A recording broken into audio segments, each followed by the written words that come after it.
This week on Jerusalem Dateline, Israel gets a new government and a new prime minister. But will this government last? And what about the new U.S. administration? Will it stand with Israel? And United Hatzalah, helping Israelis on the front lines. All this and more this week on Jerusalem Dateline.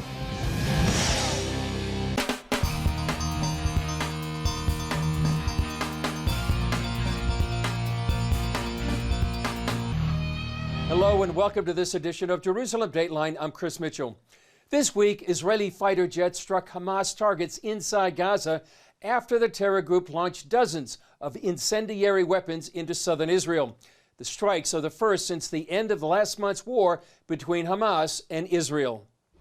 This video shows Hamas terrorists arming arson balloons aimed at southern Israel and designed to create havoc and destroy crops inside Israel.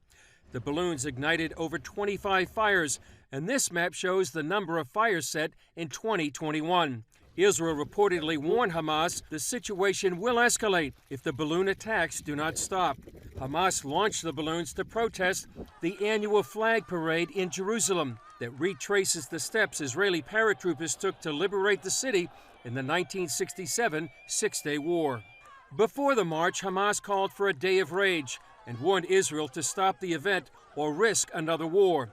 Despite Hamas's threats, the march proceeded, but officials did alter the route so it wouldn't go into the Muslim quarter of the old city.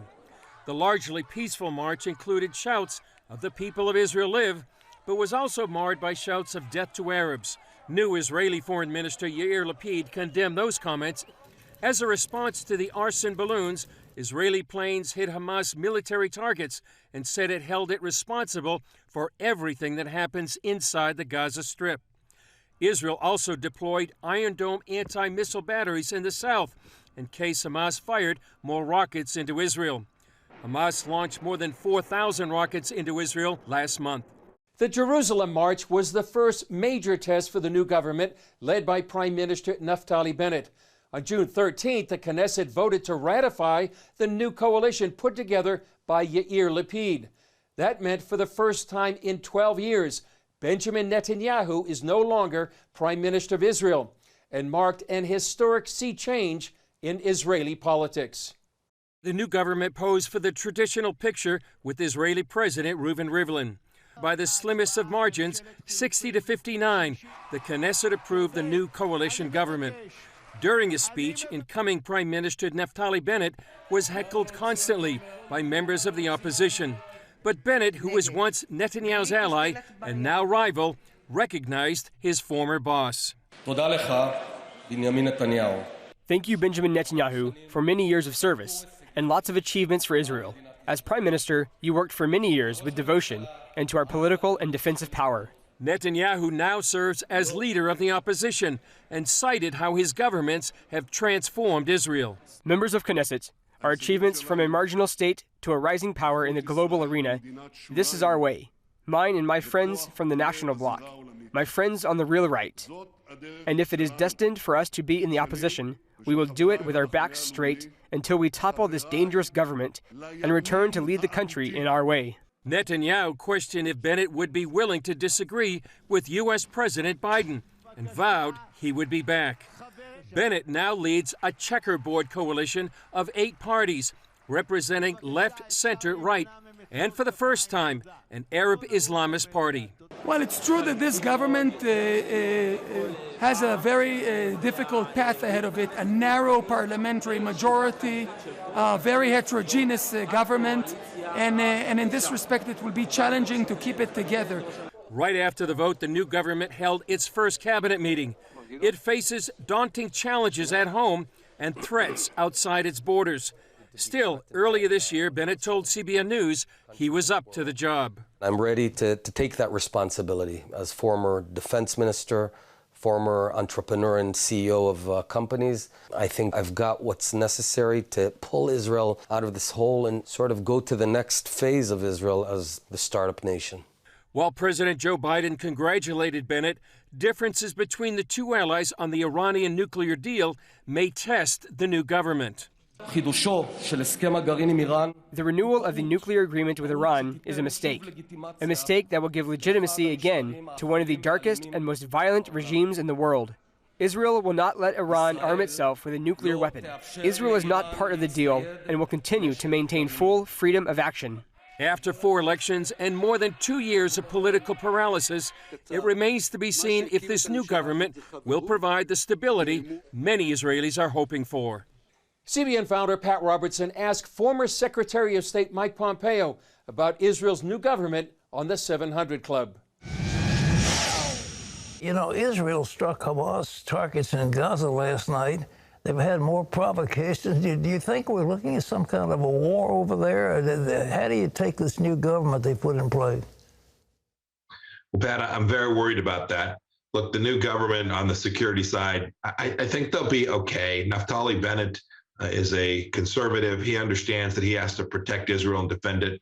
He knows that this is the central thesis of the state's security function. So I think they'll be okay, but that coalition is going to be a mess to govern. But just as importantly, the United States has separated itself from Israel these past 140 plus days now.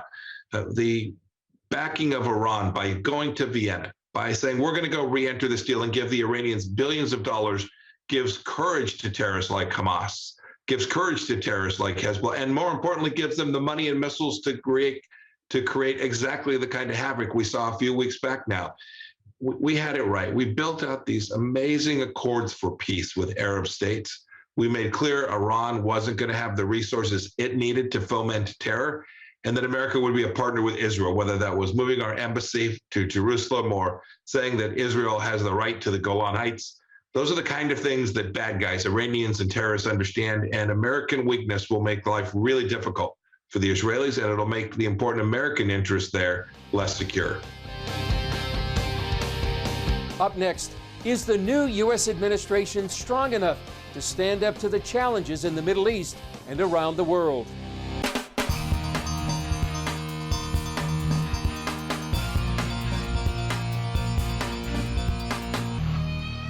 President Biden held a crucial summit with Russian President Vladimir Putin. Even before that meeting, critics of the administration say its policies are projecting a perception of weakness to America's enemies. Dale Hurd has more. At the G7, Joe Biden announced America is back as a world leader. But some believe his administration's policies are making the world more dangerous. Biden entered the White House set to ride a post-COVID economic boom and correct what Democrats considered Donald Trump's reckless foreign policy. But after a series of setbacks at home and abroad, Biden has been dubbed the master of disaster, who is taking America back to the dark days of Jimmy Carter. High gasoline prices and inflation have returned at home, but critics say far more problematic is the perception among our enemies abroad that America is weak again.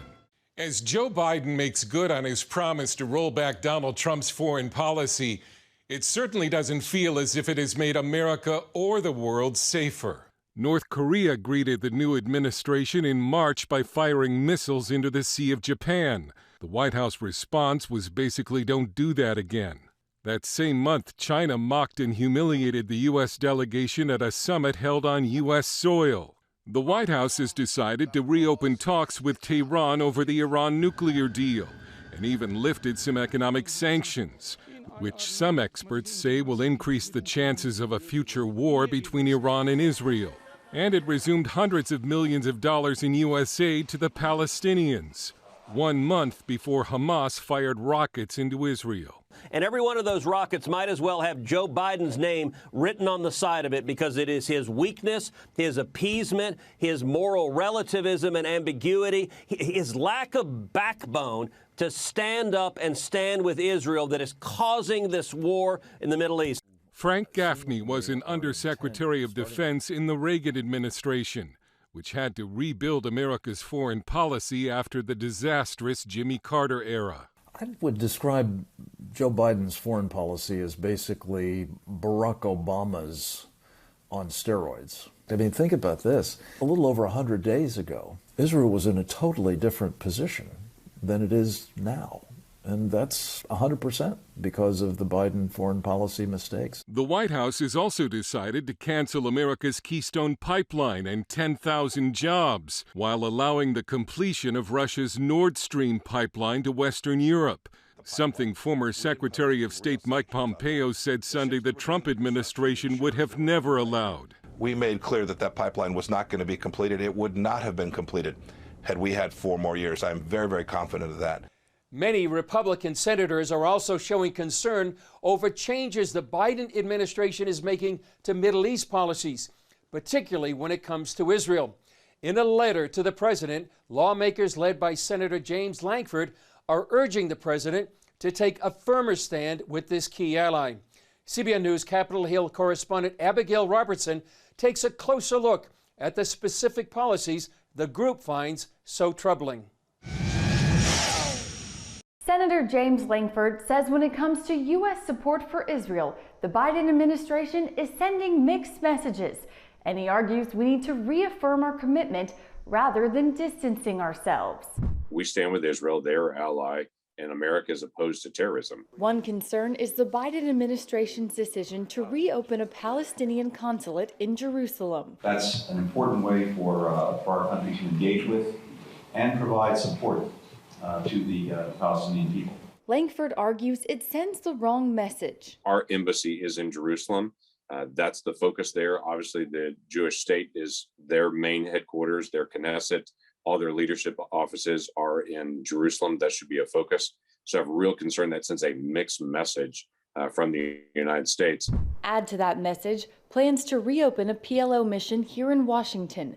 Lankford worries that could potentially have a negative impact on fighting terror. Though I've worked very hard to be able to allow victims of terrorism that are Americans to also hold Palestinian leadership accountable in American courts.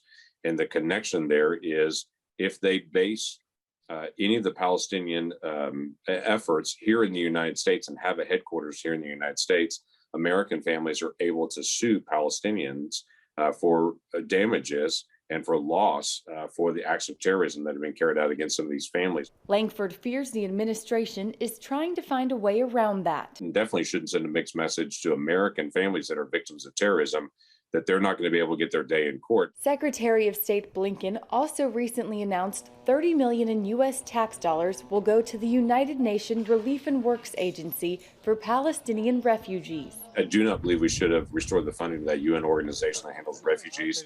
They handle refugees in the Palestinian areas different than they handle refugees anywhere else in the world. Even Blinken recently acknowledged the UN group spreads anti-Semitic education materials, erasing Israel from maps. We need to make sure the schools are actually not teaching hatred and bigotry to the next generation. And Lankford argues the group is not working to resettle the Palestinian refugees. And the UN will not allow the Palestinians to be able to integrate in other areas because the theory is that they're going to move back to Israel and they're going to take over Israel in the future. That's absurd.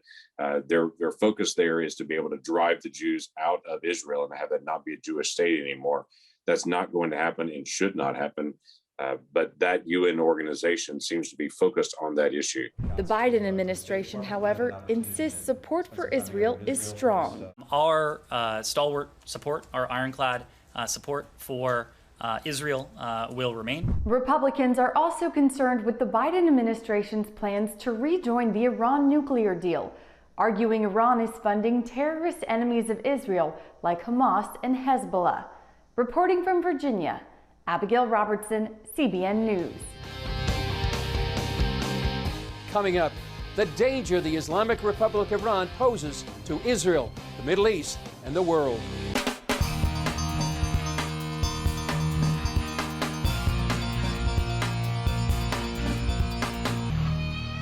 On June 18th, Iranians went to the polls to elect Iran's next president. While the results were not known as we tape this edition of Jerusalem Dateline, many experts believe it's a crucial election to determine the future of the Islamic Republic. The next president of Iran, and most Iranian presidents are reelected, will most likely be at the helm during Iran's most important political transition in 30 years. And that will be the sort of passing and death of Ali Khamenei and the nomination and the political transition towards a new supreme leader. Middle East expert and editor-in-chief of All Israel News, Joel Rosenberg, told CBN News Iran still poses the greatest threat to the region. Iran is more dangerous today than ever before, and they are dangerously close to building not just one nuclear warhead, but an entire arsenal.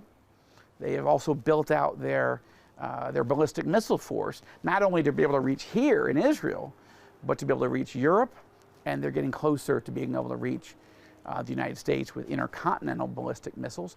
And Iran's alliances, their alliances are more dangerous than ever. They've built this really close strategic alliance with Russia, with Turkey, with North Korea, and increasingly with China. Now, each of those alliances look a little different, but they are dramatically stronger. Iran's regime is dramatically stronger today because they have these anti-American, anti-Western, and very hostile enemies as their allies. And several of those countries, of course, are nuclear armed themselves, which makes the Iranian nuclear threat even more dangerous. And plus, they built up proxies throughout the region. Iranian militias in Iraq, Hezbollah, Hamas, the Houthis down in Yemen as well. That's right. Almost surrounding Israel, as well as some of the Sunni Arab nations. That's right. And I think that the countries that have allied themselves with Iran's regime, Russia, North Korea, China, increasingly Turkey, I don't think they understand who they're in bed with.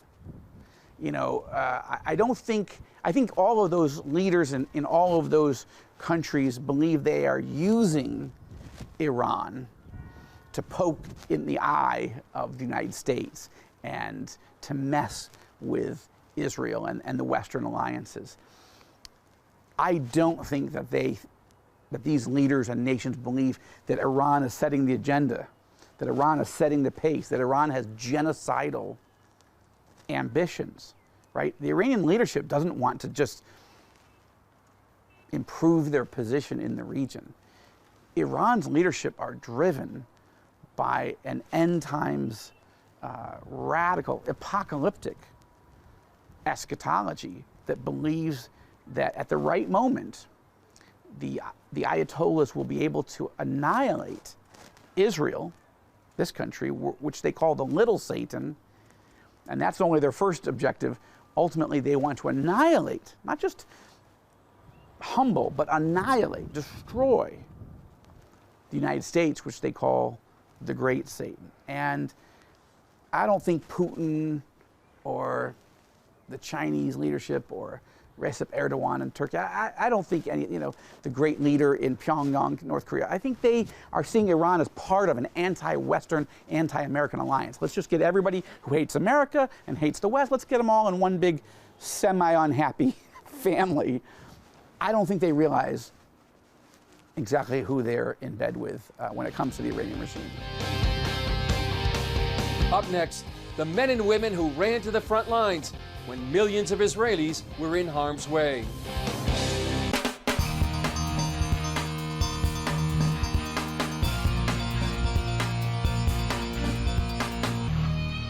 During the recent war between Hamas and Israel, millions of Israelis lived in the line of fire. The men and women of one organization went into harm's way while the rockets fell to help those in need. My name is Gabby Friedson. I'm a medic with United Sela, and I am here right now in State Road, where just a few minutes ago a rocket directly hit this home right here. As you can see, it penetrated the house. Gabby Friedson serves as the U.S. spokesman for United Sela, Israel's largest volunteer emergency service. They strive to respond to emergencies within 3 minutes, and Friedson, like dozens of other volunteers, raced to the front lines during the war between Hamas and Israel. And we were able to respond to any rocket that had a direct hit or from any injuries from shrapnel. During the war, Hamas fired more than 4,000 rockets into South and Central Israel. The entire country was almost taken hostage, making sure that they were very in close proximity to a bomb shelter, just in case a rocket falls. A direct missile, direct hit in Ashkelon, on a car, a lot of shrapnel all around. Like millions of Israelis, they too had to run for shelter as sirens wailed. For Israelis next to the border, 10 seconds is about all they have to seek shelter when the alarm sounds. Being down south, I got a whole new look at 10 seconds. Being able to run in 10 seconds, going to the bathroom and only having 10 seconds. This is a way of life for the people of the down south for a long time. The co-founder of United Hatzalah, Mark Gerson, told CBN's George Thomas how much the organization helped Israelis under fire during the war. We're doing that because our brethren in Israel, the people we love in Israel, are being attacked by Hamas terrorists from the south. And the heroes of United Hatzalah are rushing into the fire to help their neighbors in need. CBN News has reported on United Hatzalah in the past when we rode with them through the streets of Jerusalem. Their ambucycles allow them to reach the scene of an emergency within 3 minutes. It's an extremely effective system. The most precious moments following a trauma are the first 3 minutes that separate life from death. Consequently, on a normal day, when we're doing 1,900 calls a day, we're able to save about 200 lives a day, and that's multiplied during this crisis. They know they're fighting an enemy with a goal of genocide. They scream at the top of their lungs that they would like to see Israel be annihilated and completely gone from the earth and washed into the sea. I mean, this is part of their rhetoric. Despite the danger, they choose life. Every day, our medics in United Hatzalah have a love for life that I've never seen before. I get to feel it every single day. That's what we do. We spend our time trying to save lives. But being down south with rockets flying over your head, it just boosts that feeling of your appreciation of every single day as a blessing. United Hatzalah is an amazing organization. Well, that's all for this edition. Thanks for joining us. Remember, you can follow us on Facebook, Twitter, Instagram, and YouTube. You can also access CBN content through our CBN News and other CBN apps. And don't forget to sign up for our email blast so you can continue to receive all of our exciting CBN content. I'm Chris Mitchell. We'll see you next time.